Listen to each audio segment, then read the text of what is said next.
If you want to hit record. This meeting is being recorded. All right. Welcome. We're very excited to have you all here for, yes, making history, the first regional housing committee for the Lower Connecticut River Valley. This meeting is mostly going to be housekeeping, a setup, some background before we get to work. I know most of you. My name is Megan Juflis. I'm a RiverCOG senior planner and have been sort of the point person for all things housing for the COG since we kicked off this endeavor. There are some other RiverCOGers on the call. So Eliza Lopresti is going to be my right-hand woman for this process. Eliza, and say hi. Hey, everyone. We've got Sam, everyone's familiar with. Hello. Sam Gold, our executive director. Susie. You guys can introduce yourselves too. And Brendan as well, Brendan Garrity. Sure. Hi, everybody. So I'm also going to be working on behalf of the transit district as well. So hopefully I'll bring the transit perspective as part of these conversations. So look forward to that. Thanks, Brendan. So I guess I wanted to start with a quick presentation, kind of going over where we've been, how we got here, kind of the setup of the bylaws for the housing committee. And then I'm gonna turn it over and ask all of you to introduce yourselves so we all know who each other are. Am I able? Yes, I am.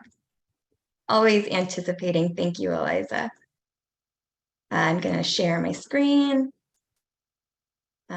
Everybody see the presentation? Looks good. Thank you. All right. So as I said, this is the kickoff meeting, the launch of the Regional Housing Committee. We are so excited that you are all here. So where have we been and how did we get here? Some of the previous efforts. The Housing Committee came about really initially from our Regional Plan of Conservation and Development, which was adopted in 2021. If you're not familiar with it, great read. You should give it a look sometime. It's based on 4 overarching themes. That's sustainable, innovative, connected, and community. It was really based on the understanding that all of these areas relate together and support each other. Some of the major findings were that our population is rapidly aging. We are starting to lose people, particularly young people. And while we have had steady job growth, it's been slow. The rate of growth has been dramatically slowing over time. Some of the key takeaways from our public engagement, talking with all the towns, was a really strong desire to attract and retain more young people, to support our seniors, to increase diversity in our population, grow jobs, enhance connectivity, and of course, protect our natural environment. The recommendation coming out of the Plan of Conservation and Development was to create a regional housing plan that would do a deeper dive into our housing needs, particularly in relation to our population and job concerns, and to come up with some recommendations for how we could provide more housing in a smart, sustainable, and coordinated way across the region. So that brings us to our regional housing plan. We undertook that effort. The plan was adopted in 2022. Many of you on this call I know are familiar. We worked with you in the creation of this plan. It did win an APA award from the Connecticut chapter for a model of regional housing planning. We created the regional housing plan in tandem with the town 830J plans, for any of you who might not be familiar. And the reason for this was we wanted to, one, coordinate the efforts across all of the towns in the region, and to make sure that everyone was working kind of with the same basis of information. The plan focuses on the interconnectivity of housing, transportation, jobs, demographics, and also environmental preservation. One of my favorite lines through the creation of this plan was that housing doesn't exist in a vacuum, so it's really important, as you all know, to consider housing in relation to all of these things.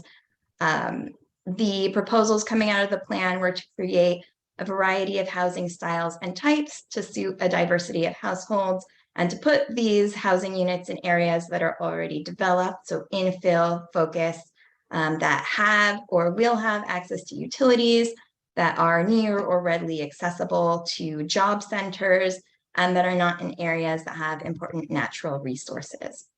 The key recommendations from the regional housing plan are kind of overarching, intended to be an umbrella to support the town 830J plan. So they were to create a housing toolkit that would support the towns in implementing their recommendations in the 830J plans, to study transit-oriented development capacity at the region's transit stations, and then to create a regional housing committee. So all of you. The creation of the committee. So after the plan was adopted, we were left with figuring out how we were going to create a committee from scratch that would work on housing issues in the region. To do that, we adopted a bylaw amendment at the November 2022 COG meeting.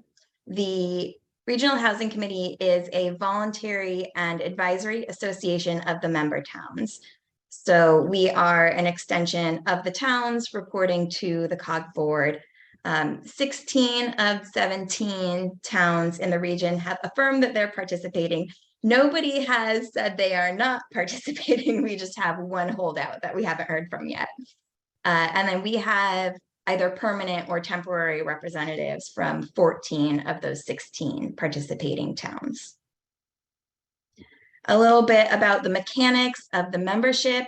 The bylaws are written to have one representative and one alternate appointed by each town. The representatives will serve 3-year terms, and the terms are meant to be staggered so that no more than half expire in a given year. And I'm sure you saw on the agenda, discussion of this staggering will be discussed later in the meeting. Then at your recommendation, the COG board can invite up to 6 additional members that would be non-voting to serve on the committee in order to represent a diversity of housing industry interests. So nonprofits, developers, advocates, etc. There are meant to be officers on this committee elected by a simple majority of the representatives that are present. The positions we'll need are chair, a vice chair, and a secretary. These officers will serve 1-year terms and can't serve more than 6 consecutive. That's another agenda item for later in the meeting. And then the meetings will be regular and possibly quarterly. The regular meetings are to be held monthly, and they can be virtual, in-person, or hybrid. And we will discuss a permanent time and method for meetings later today. The quarterly meetings are optional, but suggested, highly recommended. They can be called on a quarterly basis, and they're meant to be a roundtable discussion with nonprofit organizations, developers, other interested parties. And the purpose of these meetings would be to make sure everyone that needs to be is at the table to discuss opportunities, to help form partnerships and connections, to provide updates on progress, to identify issues and concerns. These can also be virtual, in-person, or hybrid. So what have you all signed on for? The purpose and intent of the committee is obviously a step towards the implementation of the regional housing plan. It's meant to provide a forum for ongoing coordination and collaboration on housing issues, with the goal, as stated in the regional housing plan, of improving housing diversity and opportunity in the region. The key functions are to provide resources and education materials for basically everybody: residents, commissioners, developers, landlords, to act in partnership and to engage with nonprofits, developers, federal, state, and local officials, to conduct ongoing analysis of housing needs and recommendations to address those needs, and to continue monitoring the progress on housing issues across the region, and to support efforts towards obtaining housing goals and objectives. So what does that mean? First, serving as an information resource. Functions might include preparing and disseminating educational information, probably via website, preparing, encouraging, and coordinating programs and activities related to housing, providing technical assistance and guidance on housing issues across the region, maintaining information on housing in the region, and then serving as a reliable source of data. Facilitating outreach and building partnerships would be creating, supporting, and participating in activities, bringing together various factions and viewpoints on housing issues. The quarterly meetings would be a great example of that. Building partnerships between public agencies, nonprofits, developers, and professional associations to create opportunities to engage with the municipalities that you're representing, to understand housing priorities, and then act as a resource or a catalog of that information as future partnerships become available, and then develop an outreach plan to assist in partnership building. And collecting, analyzing, and monitoring data. You've been charged with developing a methodology for assessing housing needs in the region, and then using that methodology to draft a regional housing plan. This would basically be an update to the regional housing plan that we created. It would be updated every 5 years, concurrent with the 830J plan updates. And the goal would be that the municipalities could use that regional plan as a resource when they update their 830J plans. And then also monitor the progress on those goals and objectives in the regional plan and the 830J plans, and assist municipalities in revising their strategies as necessary. So seeing how we're doing, checking in, and then regrouping if things just aren't working. Then finally, there is an opportunity for expansion of the committee to additional roles and responsibilities, but not until after the first year of operation. We want to give us a chance to get our legs under ourselves. This would require a formal request and approval from the COG board. The request would have to include what the expansion would be, how it would work, and then that would have to be formally approved and voted on by the COG. But some of the suggestions that were raised in our regional housing plan are the creation of a land bank, a housing trust fund, or a housing authority. Obviously, these would all require significant additional research before they would be an option. So we can revisit that after the first year and see where we're at. We have been doing some work as staff at RiverCOG on housing issues while we were waiting for the launch of this committee. So I'll give you a little update on where we are. With the housing toolkit, the goal was to provide background information, best practices, and sample language for regulatory proposals that came out of the town 830J plans. We know that takes a lot of work, and our goal was to make it as easy as possible to provide that base level information for everybody to be able to use. We have so far gathered information for cluster housing, ADUs, and conservation subdivisions. It's kind of been on an as needed basis. Towns will come to us, or housing committees in the towns will come to us and ask for the information, and we've been pulling it together ad hoc.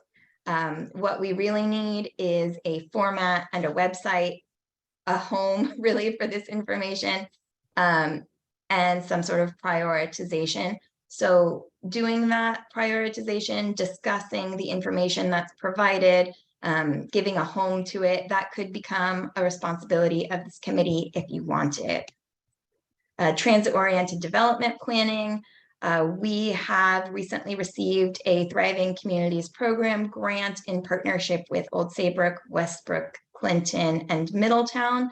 It's a federal technical assistance program through USDOT that would support transit-oriented development planning at the 3 Shoreline East stations and also the Middletown bus terminal. That's looking at land capacity, mixture and density of uses, bus and train connections, walkability, bikeability, and that would result in the creation of a master plan and some implementation measures. Hope Partnership will be working with us in that, so there will be a housing component as well. And then the data dashboard, that grew out of our regional plan of conservation and development. We created that plan during COVID. There was a concern that all of the massive amounts of data we gathered and analyzed during that time were going to be outdated by the time the plan was adopted. We haven't reached that point yet, but we did agree to regularly updating and analyzing that information to make sure that we stay on track. So Kevin at RiverCOG is not on the call, but he is working to create a web-based data dashboard that will provide annual to biannual updates to the RPOCD data by region and where it's available by town. It's going to be interactive. You'll be able to compare year by year and view trends. So this will be useful across all planning efforts, but for this committee in particular, it could be a useful tool in assessing housing needs and making recommendations. And finally, the launching of the Regional Housing Committee. Obviously, we're all here, so we have made progress on this. As I mentioned, this committee is a recommendation of the Regional Housing Plan. There are obviously a very broad range of activities that this committee can undertake. It's almost overwhelming where to begin, but we envision ultimately that this group will become the go-to resource and guide for housing in the region. But ultimately, it's going to be what you want it to be and what you make of it. It's your committee. So now I'm going to stop sharing my screen and give myself a break and turn it all over to you to introduce yourselves. So I'm just going to go around my screen. And if you could say who you are, whether you are an appointed member or if you are just visiting, because I know we have a couple of visitors, what your job is, and what you're hoping to put into or get out of this committee. So I guess, David, I will start with you. Good afternoon. My name is David Lom. I'm the first selectman for the town of Lyme, and I'm an appointed member. And looking for solutions to probably the toughest problem in our town. Thank you so much, David. Richard, why don't I go with you? Oh, we can't hear you. I sold my lip reading service too early.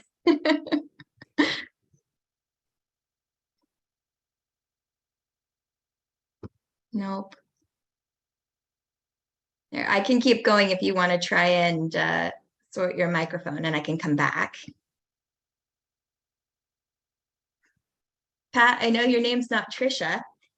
It is Patricia. Ah, there you go. Well, it's actually my horse's name, so, or one of my horses. Good afternoon. I'm Pat Bands. I'm with the town of Chester. I'm appointed. I was the liaison during the 830J and just was asked to carry on through this phase. I'm also chairman of the town's Economic Development Commission. And like the first gentleman, David, I mean, this issue is right at the top, and not a day goes by you don't hear about affordable housing. So. Thank you. Mark, how about you? Sure. I'm Mark and Merrick Kazakowski. I am the Director of Land Use for the City of Middletown. I am a placeholder today. The mayor hasn't appointed anybody to this committee, but I know as of a bunch of emails the past 2 days, he's actively seeking somebody to fill this role. I was a liaison with the drafting of the regional plan and our 8-30J plan. And I hope that Middletown, appoint somebody great to this commission. Thanks. We would love to keep you too, if you want to stay. It's not up to me, but I volunteered myself, but it's not up to me. Thank you. Jim Irish. Hi, folks, and good afternoon. I'm a selectman in Middlefield, and I'm a temporary contributor to the commission. We are still in the process of forming an affordable housing committee. And I'm sure one of either the chairman of that committee or one of the members will take my place going forward. Just to comment, we have recently had quite an interesting planning and zoning public hearing about the 830J plan. We actually did ours not in concert with the RiverCOG plan, did it separately, but that didn't make much difference. It's pretty identical to what everyone has. Same organization helped us. And I will say we have, we passed some zoning laws that enable ADUs, at accessory dwelling units. We were unable to pass new zoning regs for shared family housing, two-family housing, which was going to be one of our approaches to trying to adhere to the limits. So that's where we are. We're looking forward to any and all help, the toolkit, all of the data, all of the interactions. So thank you.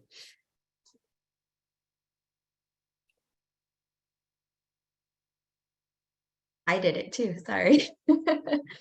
I said, thank you very much and happy to have you here. Richard, did I see that your microphone was working? I think it is now. All right. Anyway, I'm appointed Town of Killingworth, previously the building official for Killingworth, and currently the building official for Clinton, and hoping to get some answers for the town up in Killingworth. Our biggest problem is typical for most small towns, and we don't have a lot of viable property left. So hopefully we can find solutions for that. Great. I'm sure a lot of people are in that boat on this call as well. Glad you're here. Thank you. John Guskowski. Hi, everyone. I don't think I'm officially appointed. I'm just kind of lurking, but I do regular consulting work for the towns of Chester, Deep River, Essex, and Portland. So I'm just sort of here supporting, listening in. I was the one who helped Mr. Irish in the town of Middlefield, like their affordable housing plan, and was obviously involved with the RiverCOG plan. So happy to be involved. Thank you, John. We're happy to have you. Lurkers are welcome. Carrie. Hello, I am the land use official for the town of Essex, and I'm also visiting. I don't think I'm officially appointed. We do have a member from planning and zoning who is on the call as well, so that's great. But I am interested as staff to the Planning and Zoning Commission. We have seen since I've been here, one interested developer in possibly doing affordable housing. And the neighbors are already coming out in droves with concerns about that. So it's a hot topic. It needs to be addressed, and I'm interested in solutions for embracing affordable housing in this area. So thanks. Thanks, Carrie. Angus. Hey there, Angus McDonald, first selectman in Deep River. I'll be coming to these meetings until we find someone to appoint. And I might come afterwards because I really do think this is a great opportunity for us to work towards a solution for what is really a growing concern in Deep River and the region. Thank you. Happy to have you. Stuart Popper.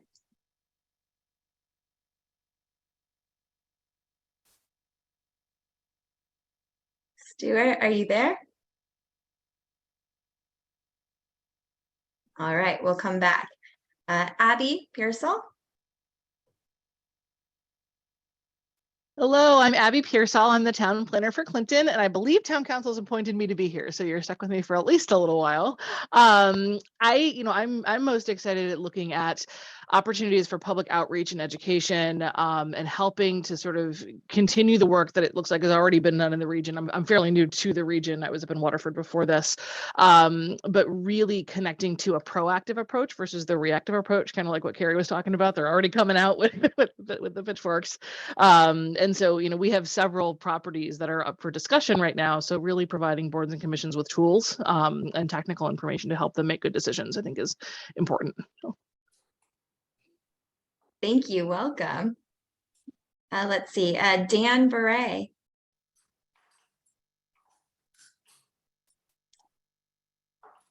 Yeah, Dan Beret. I'm the town planner for the town of Portland. I do not know if I was appointed. The first selectman just kind of steered me this way, so here I am. But certainly I would agree with Abby that just providing resources and information to my board that can help them make decisions regarding affordable housing is probably most important for us. Great. Welcome. Thank you. Jeremy DeCarly. Yep, Jeremy DeCarly, Town Planner, East Hampton. I am the alternate to this board as appointed by the P and Z. I see that our appointed member is here too, so he'll introduce himself. I'm here to, obviously as staff to help the commission move forward. Great. Welcome. Thank you. Let's see. David Rosengren. Sorry, I apologize. It's Rosengren. Lots of Rosengren. people mispronounce it. Don't worry about it. I was asked to be here by Carrie Duquesne. I don't think I'm an appointed member. I am an alternate on the P and Z here in Essex. Am I right, Carrie? Is that accurate? That's accurate, but we can change that. I'll look into that. Okay, all right. And I don't have the kind of experience that I think all of you have. I don't have a background in planning, but I am very, very concerned about the issue of housing as it applies to diversification of housing and integration as a part of that, not only economic, but also racial integration. And so those are big issues for me in our locality, in our state, and in our country. And I hope I can be of some help. I'm a lawyer by profession, but not anything to do with land use. So. We always need the lawyers. We're happy to have you. Oh, you don't want to kill all the lawyers, huh? As a former lawyer myself, I would vote against that. But welcome. We're happy to have you here. Well, thank you. I like to say recovering lawyer. Perfect. I like that. I'm going to use that from now on. James Ventris. Hello, I'm Jim Ventris, Land Use Administrator for the town of East Haddam. I'm more interested in seeing if we can develop a pool of developers that'd be interested coming into rural towns, because they really don't look at us. They, without sewer and water, they kind of avoid it, and I want to see what we can do about that also. And I'm also very interested in changing the legislation to have ADUs count. We're doing a lot of that right now, right and left, yet they don't count under the Affordable Housing Act. I think you'll find a lot of support here. Welcome. Happy to be working with you again. Michael. Hi, everyone. Michael Foldiano. I'm the former liaison for the Regional Housing Plan and current chair of the Affordable Housing Commission in Old Lyme. And I was appointed to serve on this committee. I'm looking forward to continuing the partnership that was established during all the planning as we tackle the realities that come with implementing those plans. And I've heard a lot of it already, like zoning and ADUs and the challenges of being in an environmentally sensitive, land challenged and infrastructure challenged small community. But looking forward to it. Thank you. Great. Welcome. Happy to be working with you again, too. Me too. And Roy. Hi, my name's Roy Gauthier. I was appointed by the Planning and Zoning for the town of East Hampton. I'm on the Planning and Zoning, so I'm just getting my feet wet and getting orientated here. So I expect that I'll be able to bring some of the stuff that's going on back to our board. We are also facing a lot of these issues going forward.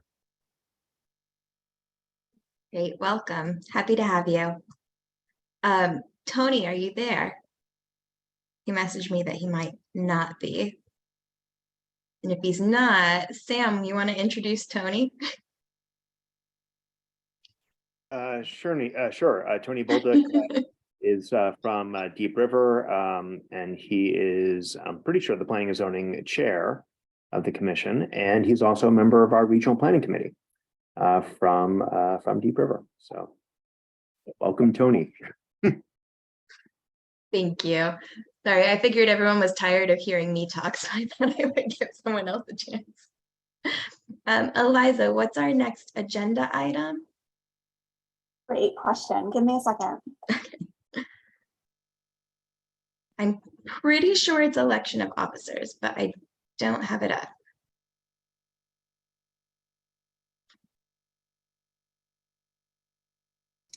That is correct. It's election of officers.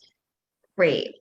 So we kind of figured that we would not be ready today to vote on officers, but I wanted to bring it to the group and ask for suggestions. We can bring this up again at our next meeting that will be at the regular established date and time that we agree on. If you're not ready to vote, then we can push it to the next meeting. But how does everyone feel about carrying the issue of election of officers to the next meeting? Fine by me. Good Great. idea. Definitely not ready. Okay, great. So we will carry that to the next agenda. See, that's the problem with Zoom meetings. You can't get a short straw. Well, try not being at the next meeting, see where you land.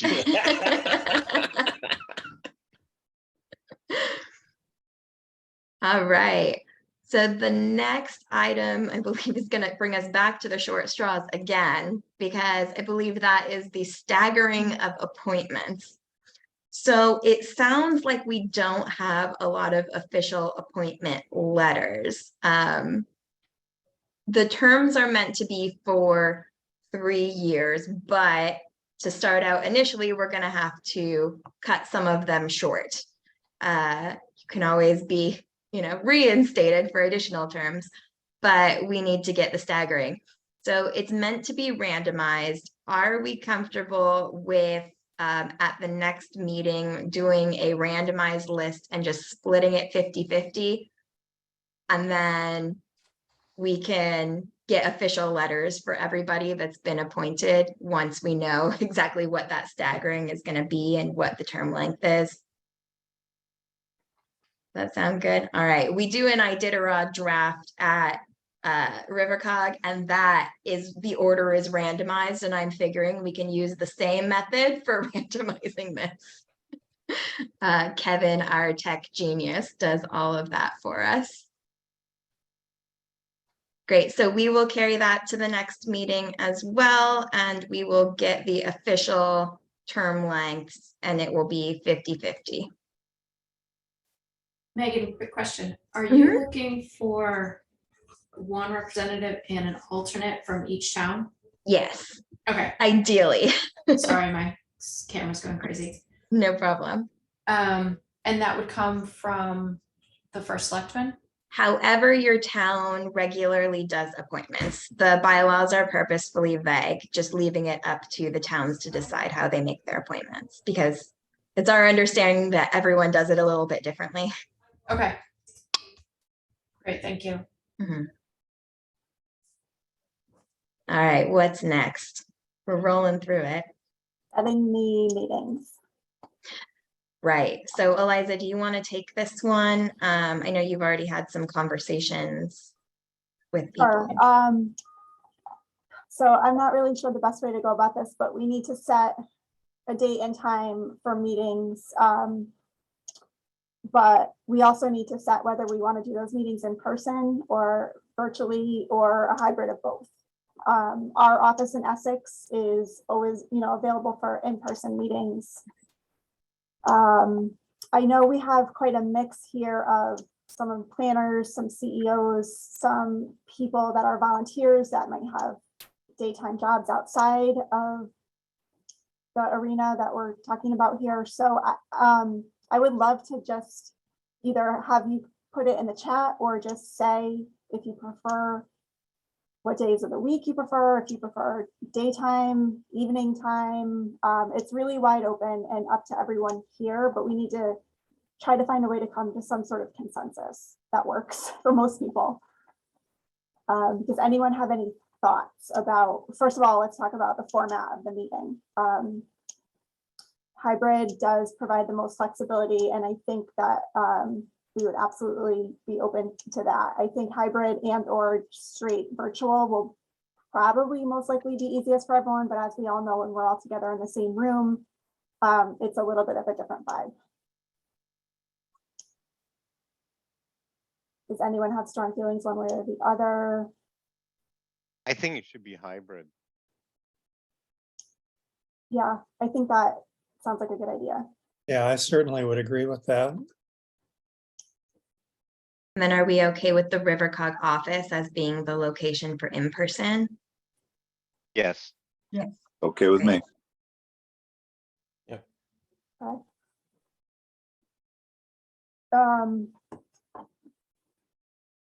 Now, before we start talking about specific days and times, can we get a general idea of whether you all would prefer an evening meeting or a daytime meeting, which I know probably depends on the day and time. I'd rather have a daytime meeting. It can be later in the day, but Okay. I agree with Daytime daytime. I think there's a lot of evening commitments in this group. Agree. Okay. What about our other volunteers like Roy, David, is daytime good for you? Richard? Daytime can work for me as long as I know I can schedule it ahead of time. Okay. All right. So what I'm going to propose is that we come up with maybe 3 choices for days of the, a set week and day, and then maybe we can do a poll via email. Does that work for everybody? Okay. Yes. So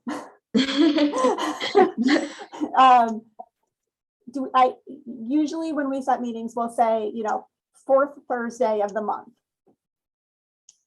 Do you want us to come up with those options and send them out, or how do you want to play all this? If I we're think doing a poll is good. Okay. Do like a Survey Monkey or something and take it from there. Okay.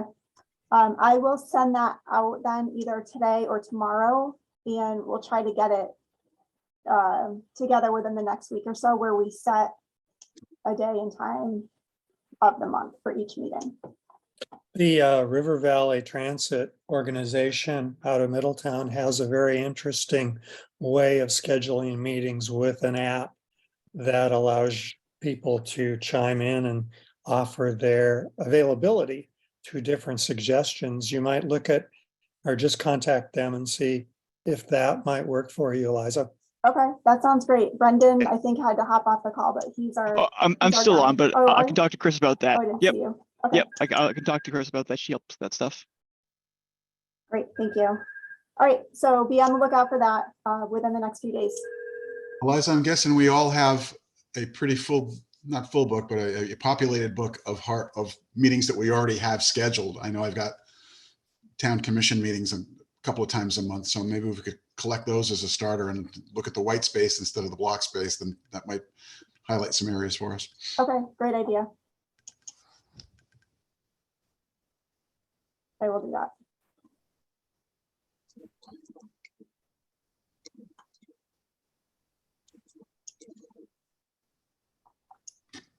All right, so Megan, it looks like setting of agendas is our next topic. Great. So we're just starting out. We don't really have, obviously, we're not a well-oiled machine. We don't have a regular course of business already. And we don't have officers yet. So typically that would be kind of how our agendas would get set. are you comfortable, at least until we're up and running, with us preparing the agenda and circulating it? We'll base the topics on, we'll kind of, at the previous meeting, decide what we want to talk about, and then based on that, we'll put together the agenda. If anything comes up in the interim, we can add it for discussion until we're set up and running. Does that work for everyone? Great. Yep. Awesome. I'm liking the thumbs up. And then I think our last item, right? Yep, topics for the next meeting. Yeah, so this one's a big one. What are we gonna do first?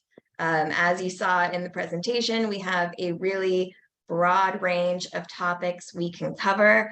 You know, we've been thinking about this for a bit, so I can give you kind of a list of what we were kind of thinking. You guys can throw out things that you would like to tackle, and we can go from there. So for us, kind of one of the first things we were thinking would be good to do is start talking about how we want to set up our website. If one of our main goals is to be an information resource, you know, we're going to have a mode of conveying information. So it's not exactly an exciting topic, but figuring out how we want to lay out the website, what we want to present, who our audience is. You know, we could start kind of laying that out as a topic of conversation. Another regular item that we could keep on an agenda would be, you know, what's currently going on in each of the towns. So are there any current housing projects underway? Is there a current issue that you're dealing with? And we can use that to do more focused topics of conversation as well, particularly if there's something that you want to send us in advance and we can pull together information. That's a starting point. Does anyone have anything else they would be interested in, or do you like that? Floor is yours. So I guess I'll start. One of the things that, you know, we talked about when we were putting a plan together is whether to be obsolete or not.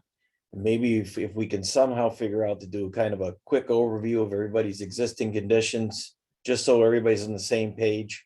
Yeah. And the big thing that I thought, you know, when we were getting involved in this, I said, you know, we really got to look at what's out there that's affordable, that's not counted as affordable.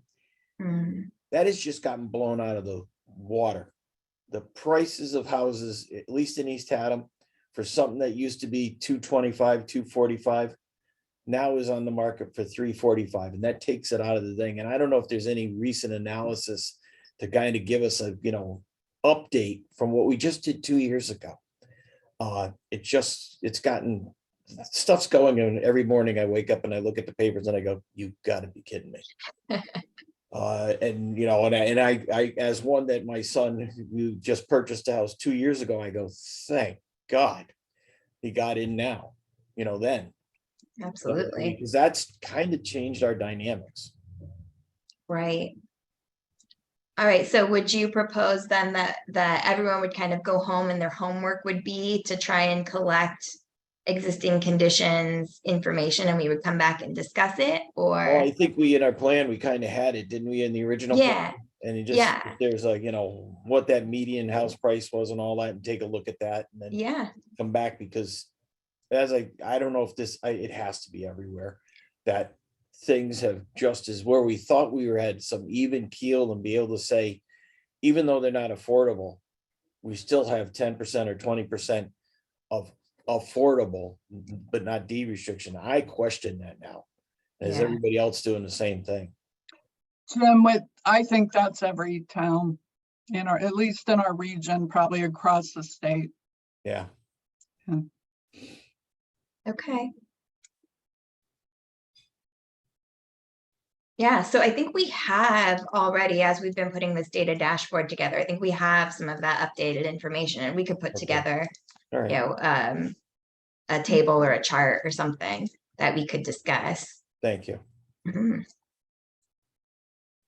Megan, might there be an opportunity for us to kind of share some stories about some of the initiatives that are being planned? I know I perked up when I heard Jim say that they had tackled ADU regs and multifamily regs with two different outcomes and just share lessons learned from some of those. Yeah.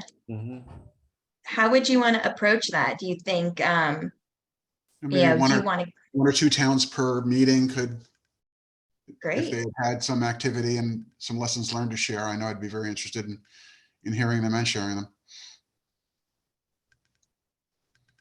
Does anyone want to volunteer to be our first two?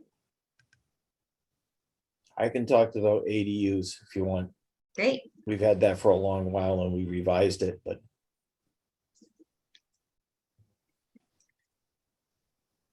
We want to do our two gyms.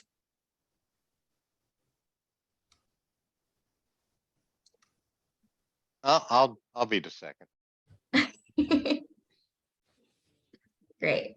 Yeah, Thank you I all. mean, we're still in the center of recovering from that public hearing, so So it's fresh. maybe.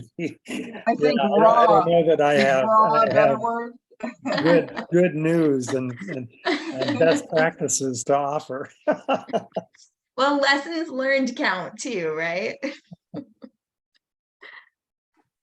Hey, Megan, this isn't a topic, but something I'm interested in hearing about is how many of our towns have their own housing commission and how many do not?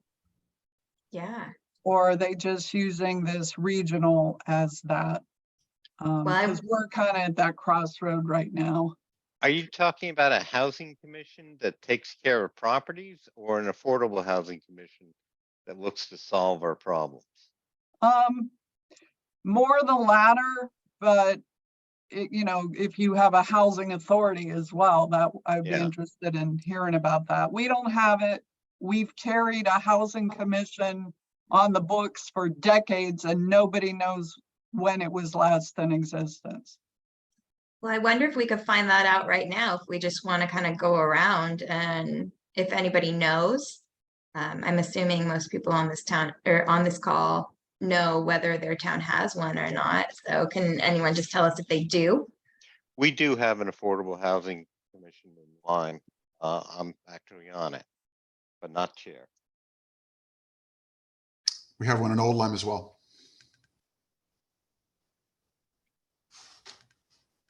I know Killingworth Deep had River one. has a housing authority, but not an affordable housing commission. Thanks, Angus. And you said Killingworth, you do? I believe they did, but I'm not sure how active it is. So I'd have to look into that a little bit. Middlefield has a housing authority, but no housing commission. We need to create that. Clinton had two groups, one which primarily does proper management of a single property and one which I believe has been inactive for some time.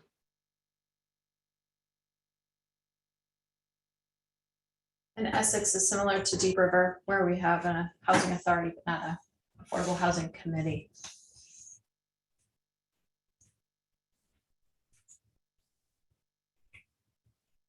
And actually, I did talk with John Guskowski, and he would be willing to contribute lessons learned. I don't know, at the next meeting, if there's enough room for 3 people, because he was here when the most recent affordable housing development went in at Essex Station. Great.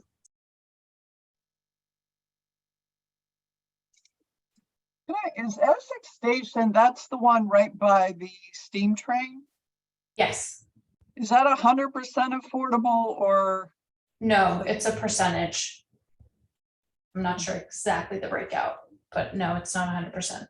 Because I went online and looked and it said they're marketing it as luxury apartments. No, yeah. Maybe. Well, and actually again, I looked at their rents and they're affordable. I mean, it's not very affordable. Oh, right. That's the other caveat that I was going to say. Yeah. Affordable for the area, right? Yeah. Any other towns that are on that haven't weighed in? East Adams, a no and a no. Roy and Jeremy, correct me if I'm wrong, but East Hampton has a housing authority, but no housing committee or commission. That's correct. I think we have a housing committee on the books from decades ago, but I don't think it's had any membership in years. When this comes up, it pretty much falls into the lap of planning and zoning. In fact, we're working on a parcel right now that was was approved for, but then abandoned by the developer, and now somebody else has bought it out. So it's in some sort of a transition here, maybe end up sort of a hybrid.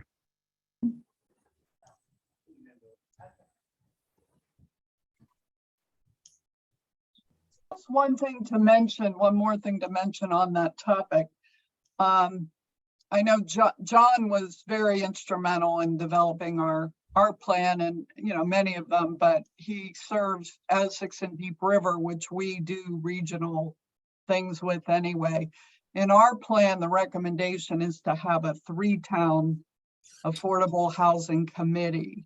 And I don't know if anybody else is looking at that to kind of leverage scarce resources as it is. So I don't know where we're going to go with this. Yeah, I mean, a little background for this regional housing committee actually came out of a lot of recommendations across the towns when we were putting together the 830J plans, were either to create their own housing committee or commission, or to provide more support for an existing one, or to revitalize one that had kind of fallen by the wayside. So we thought, well, if everyone is trying to do this, we can do a big one. But to your point, I think it would work better if each town was also looking at their housing issues and then contributing to the larger conversation as well. I think so as well, Megan. Yeah. Okay, thank you. Thank you. Now we have a good list too. And in fact, I think that would be a good piece of information to include on our website as well, what towns have housing committees or commissions or authorities, and keep that as a resource. So far for our next meeting, we have a discussion on the changes to median home price since our plans were adopted. And we have presentations or discussions. I'll say, I won't call it a presentation. I don't want to put too much pressure on anybody, on lessons learned for various recent housing initiatives. Is there anything else that we'd like to see at the next meeting, or do we think that we kind of have our work cut out for us and we'll start there? We're also going to be talking about officers and terms. Anything pressing? You can always email too, and we can throw it on if you think of something later. Okay. I'm assuming by silence that everyone is happy with the work that we are starting with. So that's really all we have for today. We're really excited to get this off the ground, get working. I feel everyone else's enthusiasm on the call too. It's a really huge undertaking, but we really think that this could be a really awesome resource for our region, and hoping that, we can be a model for the state. So let's see what we can do.